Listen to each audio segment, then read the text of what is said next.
Assalamualaikum warahmatullahi wabarakatuh.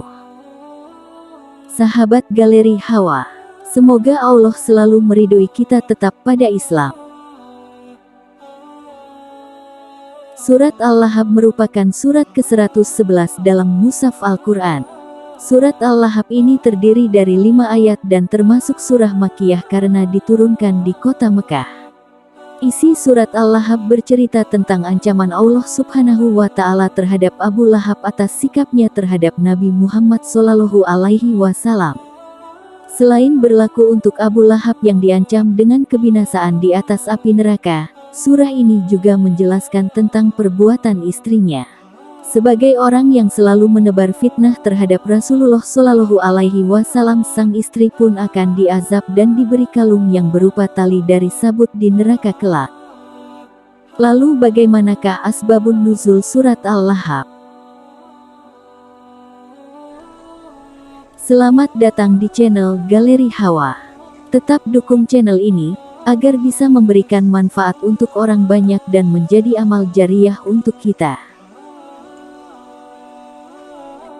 Setelah mendapatkan kenabian dan Nabi SAW diperintahkan oleh Allah Subhanahu wa Ta'ala untuk berdakwah secara terang-terangan, maka suatu hari beliau SAW naik ke Bukit Abi Kubais dan menyeru kaum Quraisy untuk berkumpul. Selanjutnya Nabi SAW bersabda, "Wahai Quraisy, bagaimana bila aku mengatakan pada kalian, bahwa di belakang bukit ini, terdapat pasukan yang akan menyerang kalian sekarang. Apakah kalian percaya dengan aku?" Serentak semuanya mengatakan, "Tentu, karena kami belum pernah sekalipun mendapati engkau berbohong." Dan ini adalah kesaksian orang Quraisy, dan juga penjagaan Allah Subhanahu wa Ta'ala karena beliau SAW tidak pernah berbohong sama sekali semasa hidupnya, walaupun bercanda. Maka Nabi SAW mengatakan, "Kalau begitu ketahuilah, kalau aku adalah utusan Allah, yang diantara dua tanganku ada azab yang pedih." Mendengar perkataan Nabi SAW pada saat itu, orang yang paling pertama menolak dakwah Nabi SAW adalah pamannya sendiri yaitu Abu Lahab. Saat itu dia melihat dan berteriak, "Kecelakaan bagimu hai Muhammad!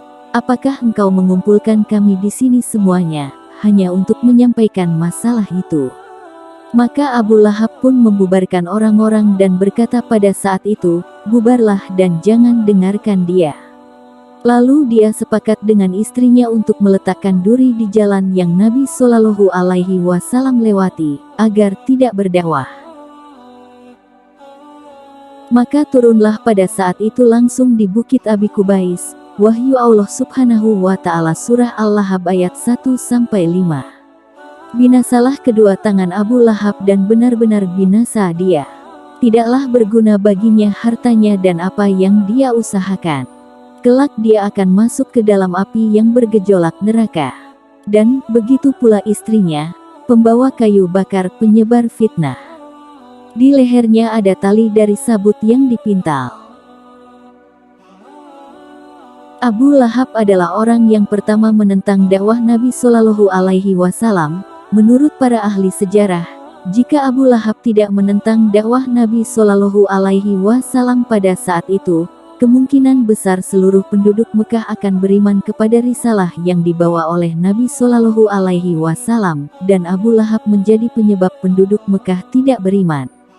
Allah telah mencap Abu Lahab sebagai ahli neraka dan kekal di dalamnya karena Allah tahu bahwa sampai akhir hayatnya pun, Abu Lahab tidak akan masuk Islam secara zahir maupun batin, sehingga ia benar-benar menjadi orang yang binasa dan celaka.